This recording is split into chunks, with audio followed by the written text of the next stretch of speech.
KBS 교통정보센터에서 김한나였습니다.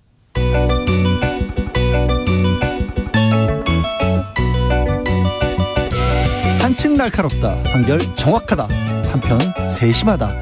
밖에서 보는 내밀한 분석, 정치적 원의 시점. 오늘의 정치권 상황 원외에서 더 정확하게 분석해 드립니다. 이현주 전 국민의힘 의원, 안녕하세요. 네, 안녕하세요. 부드러운 카리스마 이현주입니다. 이렇게 자기소개를 하시는구나. 네, 여기는 그렇게 합니다. 최민희 전 더불어민주당 의원님은 어떻게 소개하시죠? 불굴의 희망 최민희입니다. 네, 반갑습니다. 왜 웃으세요? 아니, 좋지 너무 않아요? 좋았어요. 네, 전 좋았어요. 양지열 변호사님도 뭘 하나 붙이셔야 되는데. 저요? 저는 그냥 네. 여기저기 붙여주는 게 많은데 그냥 양재라고 불러주세요. 이상한 거 많이 붙여서 저는 평소에 별로 좋아하진 않습니다. 이현주 의원님은 요즘 제가 뉴스에서 많이 뵙고 있었습니다. 근데 네. 오늘도 해주실 말씀이 좀 많을 것 같아요. 국민의힘 전당대회 본경선 일정이 오늘부터 시작이 됐는데 일단 두 분께 그냥 간단하게 오늘 제주 첫 합동연설에 총평부터 좀 부탁을 드리겠어요. 어떻게들 보셨어요? 먼저 이현주 의원님부터 말씀 주실까요? 아니, 최민희 먼저 의원님부터? 말씀. 여기는 또 양보하는 미덕이 있는 두 분. 아니요, 또 우리 당의 전당대회니까 제가 너무 먼저 막 얘기하면 또 세게 말씀해 주시려고 그러시는 거 아니세요? 네. 네. 근데 이 합동 연설에는 뭐 그런 주장들이 다 나왔는데요. 그거보다 저는 김기현 후보의 탄핵 발언에 대한 부연 설명 때문에 깜짝 놀랐어요. 분명히 미래 권력과 현재 권력이 부딪히면 입에도 올리고 싶지 않은 뭐 탄핵 운운했는데 네. 그게 그런 뜻이 아니었다 그러는 거예요. 그냥 당이 사실 위험에 빠질까 봐 걱정된다 이렇게 얘기한 거잖아요. 네네. 그런데 당을 걱정한 말이었는데 안철수 후보 쪽에서 그걸 곡해했다 이렇게 얘기를 하는 거예요. 그래서 저는 이런 대응이 나올 때마다 떠오르는 게 바이든 날리면 사태. 그래서 저는 당대표 토론회가 너무나 기대가 됩니다. 네. 왜냐하면 천하람 후보가 모든 후보에게 바이든 날리면을 질문하겠다 이렇게 예고를 했거든요. 네. 그래서 맞아요. 그랬죠. 네. 저는 이런 식의 발언이 나올 때마다 너무 이상하고 그리고 대통령실의 경우도 좀 이율배반이고 기준이 뭔지를 모르겠어요. 기준? 어떤 기준? 그러니까 예를 들면 안철수 후보가 윤한연대를 얘기하고 나도 친윤이다라고 하면 윤한연대 그리고 윤핵관 비판하면 그런 말 쓰지 말라고 하는데 네. 김기현 후보가 이런 위험한 미래 권력, 현재 권력, 탄핵 이런 말을 입에 올려도 그냥 그에 대한 비판이 없거든요. 이건 뭔지 기준이. 그래서 저는 국민의힘 전당대회를 보고 있으면 그냥 당대표를 지명하는 게 낫다. 대통령이? 네. 보고 있기도 오늘 박홍근 대표 얘기대로 보고 있기도 너무 힘들다. 네. 아닌 게 아니라 이현주 의원님 요즘 대통령실이나 여권에서 나오는 얘기는 가끔 이렇게 해석이 좀 어려워서 시험 보고 있는 것 같은 그런 느낌 들 때도 있어요. 이 뜻이 아니었나? 아니 그러니까 저는 한편 이렇게 보면 솔직 정직하지 못한 것 같은 느낌도 좀 들고요. 진짜 무슨 뜻이었을까, 그죠? 그러니까 이제 예를 들어서 저는 이제는요 국민들이 정치인들이 이렇게 뭔가 모호하게 얘기하면서 그것을 나중에 가서 이렇게 또 양다리 걸치기 식으로 해석하고 반응이 안 좋으면 해석을 달리하고 또 반응이 좋으면 더 세게 나가고 이런 것들을 이미 다 머리 꼭대기에서 알고 계세요. 이제는 선문답 안 통하죠? 네, 안 통해요. 그 선문답. 네. 용어가 생각이 안 나서. 네. 그래서 아예 그냥 정확하게 얘기를 하고 그게 만약에 아닌데 자기가 잘못 얘기했다, 잘못 생각했다 그러면 바로 내가 잘못 생각했더라 보니까 이러면서 솔직하게 얘기하고 또 필요할 때 사과하고 이렇게 하는 게 저는 맞다고 생각해요. 지금 그러게요. 시대에는. 네. 근데 옛날식으로 하는구나. 네. 아직도 좀 옛날 생각하면서 이렇게 이게 사실은 그 뜻이 이 뜻이었어요 하면 국민들이 알아줄 걸로 그렇게 착각들을. 그때는 이제 온라인이 그렇게 많이 발달하지 않고 또 이렇게 그 영상이 유튜브라든지 이런 영상이 실시간으로 이렇게 안 되잖아요. 그때는. 주로 신문으로 전달되만 그렇죠. 됐으니까. 그러니까 그게 어느 정도는 먹혔어요. 근데 지금은 아니 이렇게 말씀하실 때 입 떨리고 이런 거 다 포착되거든요. 눈동자 동공 지진까지 포착돼서. 그러니까 이 기준을 묻는 게 이런 겁니다. 김기현 의원이 대통령과 손발이 척척 맞는 게 나라는 거예요. 김기현이다. 네네. 그러면 윤심을 끌어들이지 말라면서요. 그러니까 도대체 이 기준이 뭔지 그냥 기준이 윤심인 것 같아요. 근데 오늘 뭐 관련해서 장제원 의원이 이런 얘기를 했어요. 그러니까 윤석열 대통령이 이런 식으로 좀 마음을 드러낼 수 있는 거 아니냐라고 하면서 아니 미국에서는 대통령이 후보 지지할 수 있다. 뭐 대통령실이라고 이런 얘기도 못하냐 이렇게도 말씀하셨거든요. 그런 식으로 말하면 미국 같으면 김건희 여사 벌써 압색당했습니다. 그러니까 이렇게 편의상으로 끌어들이시는 건 곤란하고 이 말을 보면서 제가 당무 개입이라는 지적이 얼마나 타당하고 얼마나 아프면 장제원 의원이 나서서 이렇게까지 엄호해야 되는 걸까. 그러니까 제가 장제원 의원께 그렇게 얘기하고 싶어요. 문재인 청와대에서 문재인 대통령께서 특정 후보를 지지하기 위해서 어떤 것이든 민심이든 당심이든 뭐든 1위 하는 후보 다 잘라내면 장제원 의원은 아마 문재인 대통령을 거의 뭐 그냥 어떻게 비난했을지 상상이 되지 않습니까? 지금 똑같은 상황. 같은 상황인데. 네, 그걸 거꾸로 한번 역지사지 해보세요. 그러니까 그게 아픈 거죠. 그러니까 이렇게 엄호에 나선 것 같은데 소용이 있겠습니까? 아파서 어쩔 수 없이 다독여주고 있다. 상처에 발차고 붙이는 그런 상황이다. 아니 그러니까 그 아파서 다독여준다는 게 아니 누가 다독여주는 건가요? 혹시 누가 아픈 걸까요 지금? 아니 이거 정말 헷갈려요. 지금 무슨 얘기를 하고 있는 걸까? 장제원 의원요? 아시겠어요? 저는 이해가 잘 안 되던데요. 하긴 그렇네요. 생각해 보니까 아픈 사람은 따로 있을 것 같은데. 그러니까요. 네. 그래서 무슨 말이지? 청취자분들에게 누가 아픈 걸까 한번 여쭤볼까요? 네, 한번 여쭤보세요. 아니 그래서 그리고 왜 자꾸 나서지? 장제원 의원요? 네. 왜 사람들의 말뜻과 취지를 자기가 해석하지? 이게 뭐지? 아예 대놓고 내가 빅브라더다 뭐 이런 뜻인가? 일타 강사? 네, 뭐 해석해주고 지도해주고 그러니까. 뭐 이런 건가? 가이드라인 주는 것 같기도 하고 보기 안 좋죠. 안 그래도 지금 윤핵관 문제 얘기들이 나오고 있는데 그리고 탄핵 얘기나 이런 것들도 왜 벌써부터 뭐가 걱정되나 진짜? 그런데 정말 걱정되면 그럴 만한 거리를 안 만들어야 돼. 그런 시비거리를 만들지 않아야 되잖아요. 네, 그죠? 그래서 그렇죠. 대통령께서 법률이나 헌법 위반의 소지 자체를 아예 만들지 않도록 주변에서 잘 얘기를 하고 그래서 대표가 되실 만한 분들은 그렇게 되지 않게끔 차제에 분명하게 당정 분리를 하고 이렇게 가는 게 맞는 거지. 당무 개입을 막 실컷 하고 또 그것을 아예 유도하고 방조하고 막 이러면서 그런 다음에 이게 뭔가 문제가 되고 막 뭔가 이렇게 혼란스럽고 그러니까 만에 하나 탄핵 대상이 되거나 이게 이슈가 됐을 때 나는 막을 거야. 누구는 안 막고 그냥 냅둘 거야. 이런 식의 얘기가 너무 어리석고 지금 이게 당원들 입장에서 보면 지금 뭐 하는 얘기들이지?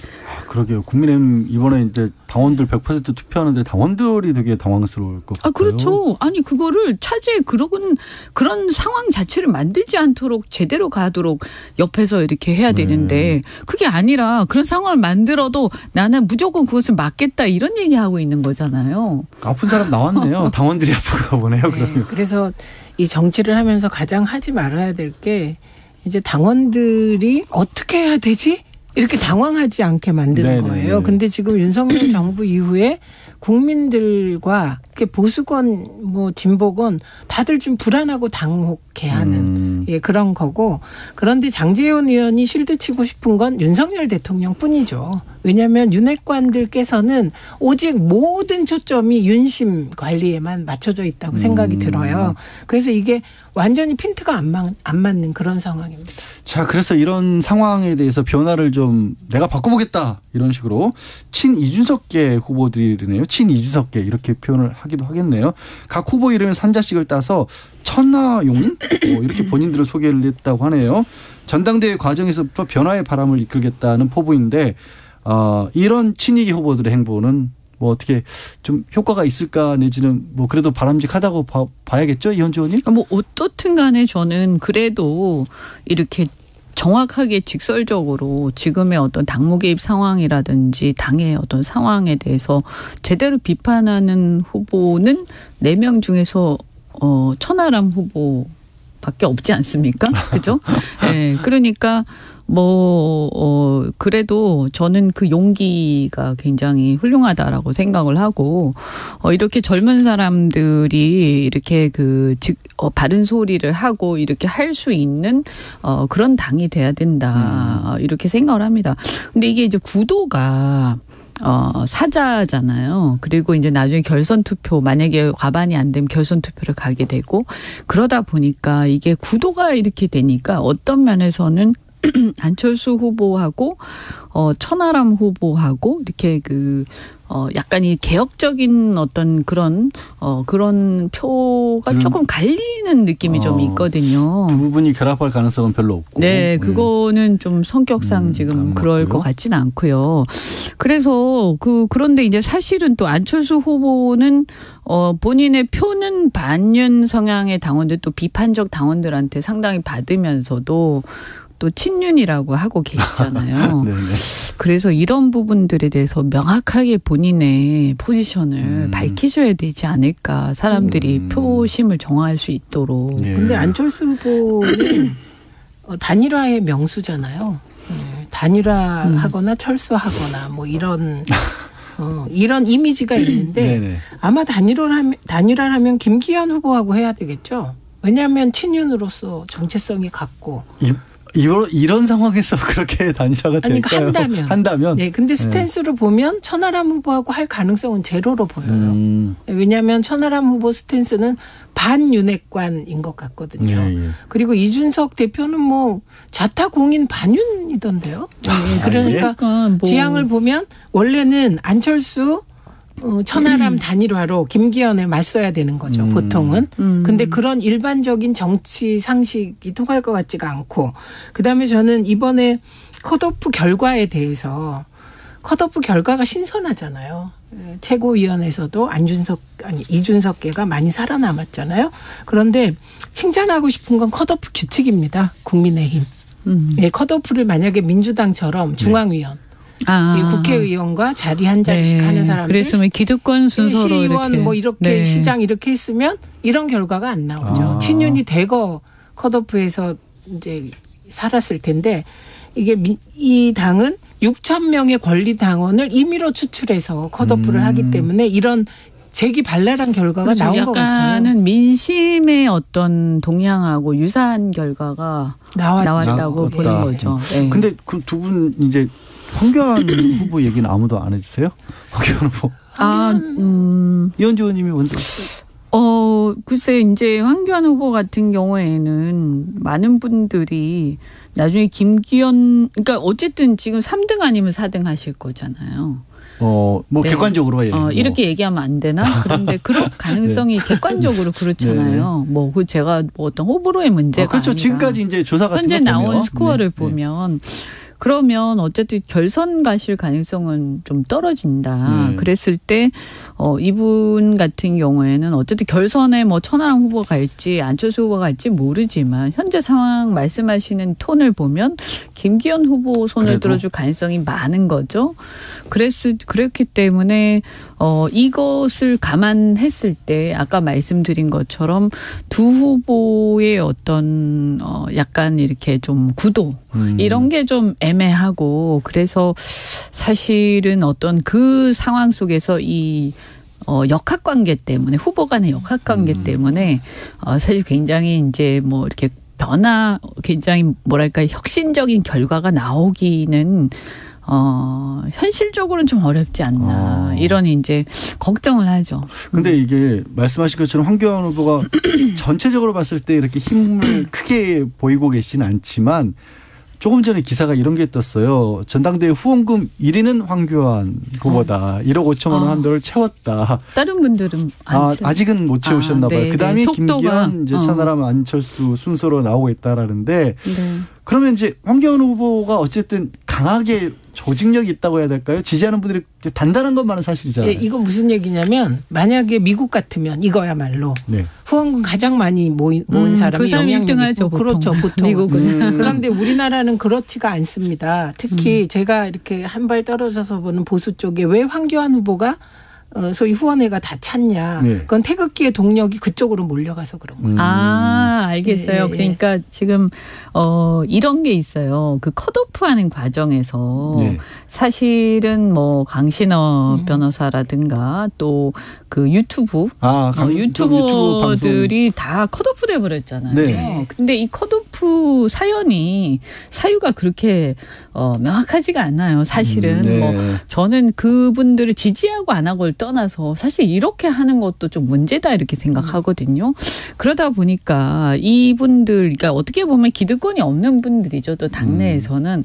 근데 이분들이 이제 반발을 심하게 하면서 그렇다고 이분들이 뭐 이렇게 안철수나 천하람 후보를 지지하긴 뭐하고 그러다 보니까 그래도 이 황교안 후보를 지지하자 이렇게 아니면 그런 얘기 굳이 안 하더라도 아무래도 그 전에 대표도 하셨고 사실은 생각보다 당에서 대표도 하고 이렇게 하면서 나름대로 그때 지지했던 사람들이 있는 거죠. 그리고 이거 보면 이거는 결국 또 누구의 의문의 일패가 되냐. 김기현 후보의 의문의 일패가 되는 겁니다. 그건 왜 그런 거예요? 왜 그러냐면 그냥 자연스럽게 던져놓고 보면 그러니까 가장 강성 지지층인 태극기 세력들에게는 황교안 후보가 제일 괜찮게 보이는 거예요. 그것도 참 그런데 윤석열 대통령의 마음이 가 있는 데가 아니라 황교안 후보에게 가는 거군요. 돈이 가는 곳은 그렇게 보이는 거죠. 그런데 이거는 김기현 후보가 그동안에 보여왔던 행적이 강성 지지층 그리고 사실 태극기 세력 일부는 되게 주머니가 두둑한 분들이 많으세요. 그래서 그분들이 보기에는 과거에 대해서 별로 돈을 주고 싶지 않은 그런 면이 있는 겁니다. 그러니까 저는 이 전 과정에서 왜 김기현 후보를 낙점했을까? 윤핵관 쪽에서. 있는 사람 중에서 또 골라야 되잖아요. 그래도 나오겠다는 사람 중에서. 그 중에 골라서. 근데 김기현 후보의 경우는 서울법대 출신. 또 법조인 출신이시니까. 그러니까 그리고 나머지는 다 아니잖아. 황교안도 공사 출신이고 한데. 그게 이제 좀 다르죠. 그 계보가. 그래서 저는 저기 법조인은 좀 그만 좀 봤으면 좋겠어요. 아니 그러니까 이런 게 있는 것 같아요. 그러니까 이런 거예요. 그 어쨌든 윤석열 대통령도 당에 오신 지 얼마 안 되셨어요. 300만 원 당비를 내셨다고는 하지만 그거를 몇 달 냈는지도 뭐 그렇게 뭐 1년 남짓 내지 않았겠습니까? 그죠? 그렇기 때문에 사실은 뭔가 뿌리가 깊지 않아요. 당에. 그렇죠. 이런 상황에서 물론 황교안 대표가 당에 뿌리가 아주 깊은 건 아니지만 그래도 그전에 대표까지 했었잖아요. 그러니까 거기에다가 지금 이제 잠복되어 있는 이슈가 물론 예전보단 많이 줄어들었지만 탄핵에 대한 이슈가 있고 이것이 최근에 김기현 후보가 꺼냈잖아요. 그거를. 근데 사실 그 이슈 꺼냈을 때 본인이 그렇게 썩 유리하지 않아요. 왜냐하면 예전에 박근혜 대통령 탄핵 때 본인이 굉장히 그것을 정당화하면서 얘기를 하셨기 때문에 그 얘기해서 본인한테 얻을 게 없는데 이번에 아주 잘못 꺼내버린 거죠. 대통령 얘기를 하셨으니까 주제를 좀 바꿔볼게요. 이번에 대한민국 1호 영업사원이다라고 윤석열 대통령이 명함을 그렇게 새로 만들었다라는 보도가 나왔던데 혹시 뭐 사진도 올라왔고 한국 시장은 열려 있고 제 집무실도 열려 있습니다. 이런 식으로 사진과 함께 돼 있는 명함 혹시 두 분 보셨나요? 못 봤어요. 명함은 못 봤고요. 이 기사 안 찾아보셨네. 두 분 다 부지런한 분들이신데. 왜냐하면 별 볼 게 없잖아요. 너무 의도가 뻔해요. 그리고 저는 이런 거를 할 때 이건 저는 실패한 홍보라고 생각을 하거든요. 그 이유는 타겟이 누구인데요. 예를 들면 영업사원이라는데. 외국에서 대한민국 대통령이 1호 영업사원이라고 명함을 팠대. 그러면 뭐 바이어가 몰려옵니까? 뭐가 몰려옵니까? 그래서 이거는 타겟층이 어딘지가 잘 안 읽혀서 저는 뭐 안 찾아보고 그냥 한 줄만 봤습니다. 그럼 영어로 써서 해외 신문에 이렇게 광고를 좀 하거나 이랬어요? 해외 신문에 광고해도 이게 누구를 타겟으로 할까? 외국 이거 이제 바이어들도 많이 들어오고 막 무역이 활성화돼야 되는데 지금 대한민국이 심지어 무역 수지 적자가 이렇게 몇 개월씩 지속되는 게 그 대통령이 열심히 비즈니스를 안 해서 그런 게 아니잖아요. 구조적인 문제도 있고 네네네. 그리고 이게 우리나라의 지정학적인 위험 때문에 대중국 관계의 외교 문제도 여러 있고 가지가 겹쳐 있죠. 미국하고 중국의 갈등도 있고 일본의 부상도 있고 여러 가지가 굉장히 복잡하잖아요. 이게 이런 식의 가벼운 홍보로 돌파되지 않는다는 걸 국민들이 너무 잘 아시고 이거 외국에서는 이거는 옛날에 아주 조그만 좀 경제가 뒤떨어진 나라에서 네. 아주 스타 대통령이 나왔을 때 박정희 시대 뭐 이 정도. 그때 써야 될 택이 아닌가 싶습니다. 아닌 게 아니라 이 의원님 영업사원인데 무슨 상품의 영업인지는 근데 짐작이 안 이게 가네요. 이제 저는 이제 외국인 투자 이런 걸 주로 많이 했잖아요. 근데 그런 입장에서 보면 가장 중요한 게 뭐냐면 예측 가능성하고 안정성하고 그다음에 이 형사 사건의 남발이 없고 이렇게 좀 이렇게 그러니까 형사에 너무 그러니까 경찰 국가가 되면 안 돼요. 경제가 발전하려면. 그러니까 외국인들이 봤을 때 뭐 조금 이렇게 잘못하면 불려간다 이렇게 되면 예측 가능성이 떨어지면서 굉장히 꺼리게 되거든요. 굳이 그 나라 가서 할 이유가 없죠. 그럼요. 그래서 겁나잖아요. 그래서 기본적으로 경제가 발전하고 무역이 발전하려면 좀 자유롭고 개방적인 분위기가 가득해야 돼요. 그 나라에. 근데 그런 면에서 조금 사실 우려되는 분위기고요. 지금 보면. 물론 이게 전 세계적으로 그런 흐름도 좀 있긴 합니다. 미중 간의 갈등도 있고. 그런데 이 문제도 마찬가지. 우린 지정학적으로 중국 바로 옆에 있잖아요. 그래서 미국의 어떤 인도태평양 전략 이런 거를 우리가 안 따르기는 조금 불가피하죠. 그걸 따를 수밖에 없는 그런 게 있지만 그럼에도 불구하고 대중들이 갖고 있는 반중 감정 이런 것들에 대해서 굳이 대통령이 나서서 말씀을 하시거나 대통령실이나 정부가 그것을 부각을 시켰을 때 과연 우리나라의 경제나 이런 영업에 도움이 되겠냐.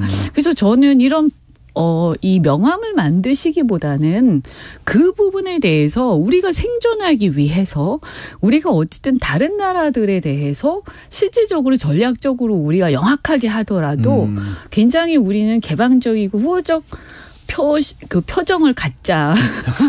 이렇게 하고 대통령도 어쨌든 이렇게 형사 중심의 어떤 경찰 국가 같은 걸 지향을 하기보다는 정말 리버럴하고 개방적인 그러면서도 예측 가능한 이렇게 차분한 분위기를 국가 안에 이렇게 가득하도록 도와주시면 그게 도움이 될 것 같아요. 그러게 우리 청취하신 재봉정님도 영업사원이 중국 자극해서 무역적자 초래하나요라고 물음표를 바로 보내주셨습니다. 지금 이 의원님 말씀과 겹치는 것 같아서 저는 소개해드렸고요. 곽상도 전 의원 이 아들 퇴직금 있지 않습니까? 이거 논란이 좀 가시질 않네요. 대통령실에서도 국민이 납득할 수 없는 판결이라 이런 반응을 사실은 이제 판결에 대해서 대통령실에서 직접적으로 이렇게 하는 것도 이것도 되게 이례적인. 그게요. 여러 가지로 안 맞았어요. 우선 첫째 시기도 안 맞았어요. 곽상도 50억 무죄 판결이 나온 즉시 얘기한 것도 아니고요. 분위기 봐서 분노가 들끓어오르니까 뒤늦게 편승했고요. 네네네. 그리고 국민의힘은 아직도 입장을 안 내고 있어요. 저는 국민의힘이 왜 입장을 안 내시는지 묻고 싶습니다. 네, 그리고 대통령실이 왜 개별 판결에 대해서 입장을 냅니까? 그러니까 이거 어떻게 정리를 좀 해야 될까요? 사실은 이 판결이 딱 나오고 나서요. 우리 당의 지지자들도 엄청 분노했어요. 그래서 저도 실제로 저는 전화도 많이 받고 그래서 좀 나오자마자 제가 페이스북에 정말 분노에 차서 이렇게 글을 썼는데 나중에 보니까 국민의힘의 인사도 여기에 대해서 분노한 게 있었다고 자꾸 제가 나오는데 당에서 입장이 안 나오니까 그런 거예요. 그런데 실제로 우리 당의 당원들이나 지지층도 이 문제에 대해서만큼은 굉장히 분노한 사람들이 많았어요. 제가 볼 때는. 그런데 여기에 대해서 실제로 이렇게 보면 판결도 판결이지만 그 판결의 내용에 보면 이러이러한 의심되는 사정이 분명히 존재하지만 하면서 생계를 달리하기 때문에 이건 이렇다 이렇게 얘기하잖아요. 그리고 보면 그런 내용들은 이제 판사들이 일종의 제가 볼 때는 뭔가 이렇게 이 흔적을 남기는 거라고 보거든요. 왜 그렇게 의심은 하지만 충분히 의심할 만한 사정이 있지만 하면서 결론은 그렇게 갔단 말이에요. 그러면 그 사정이 있지만 할 때 자기는 심증은 간다 뭔가. 그런데 이걸 판사가 입증하는 게 아니에요. 난 유지하고 재판이라는 싶다. 거는 재판은 그러니까 검찰이 공소 유지를 하잖아요. 예. 그 검찰이 입증을 해야 되는 거예요. 거기에 대해서. 근데 검찰이 입증이 좀 부족했거나 아니면 이제 제3자 뇌물죄라도 적용했었어야 되는데 그거 자체도 적용 법조에 안 쓴 거죠. 그러면 내용을 이렇게 청구를 안 하는데 판사가 알아서 할 수는 없거든요. 근데 이제 사실 좀 아쉬운 거는 그럼에도 불구하고 판사께서 판사님이 그거 왜 안 하셨어요 하면서 하세요 아니면 안 하실 거예요라고 분명히 답하세요라고 좀 유도를 할 수도 있거든요. 할 때도 있잖아요. 네, 그리고 입증을 더 하시라고 좀 입증이 부족한 것 같아 시간 더 주게 이럴 수도 있는 거거든요. 근데 그렇게 안 하시고 그냥 결론 낸 거는 판사님도 좀 저는 문제가 좀 있지 않냐. 쉽게 정리 안 될까요? 이건 한마디로 요약하면 예. 법조 식구끼리 제 식구 감싸기 솜방망이 처벌을 해서 국민 가슴에 대못을 박은 사건입니다. 아이고 요즘에 이렇게 뭔 얘기만 하면 법조가 비판의 중심에 섰어요. 네. 근데 이건 좀 심각하죠. 네, 그렇죠. 왜냐하면 한 축이 성남시의 문제 우리가 뭐 어떤 이런 부동산 비리 이런 거 할 때 이렇게 주로 보면 그 지역의 단체장이나 이런 공무원들하고의 결탁이 있고요. 또 하나는 뭐냐 하면 정책 관련해서 뭐 이렇게 좀 정치권 내지는 그 판검사들 그러니까 이걸 이제 나중에 문제가 됐을 때 봐줄 만한 사람들을 미리 보험 드는 그런 게 있잖아요. 그게 김만배 씨가 대장동 사건을 보면 전반부라고 할 수 있는 부분에서 대장동이 그 김만배 일당이 화천대유까지 가서 그나마 아파트를 지을 수 있었던 것이 그들이 여러 가지 소송에 걸려 있는데 그 소송을 김만배 씨가 로비를 해서 풀어줬다는 의혹으로 시작을 하는 거거든요. 자, 요 얘기도 한 번씩 여쭤보긴 해야 될 것 같은데 오늘 뭐 교섭단체 연설에서 결국 김건희 여사 특검하겠다 그러면서 반대로 또 뭐 대장동도 특검하겠다 이런 얘기도 나오고 있었는데요. 이 부분은 김건희 여사 특검과 관련해서만 두 분께 어떤 입장이신지 한번 짧게 들어볼까요? 뭐 어떻게 보세요? 앞으로 어떻게 풀릴 것 같은지. 정의당은 또 적극적으로 나서고 있지는 않은데. 아니 뭐 제가 볼 때는 뭐 이런 문제는요 누구 편이 중요한 게 아니라 무엇이 옳고 그르냐의 문제라고 봐요. 네, 그래서 그렇죠.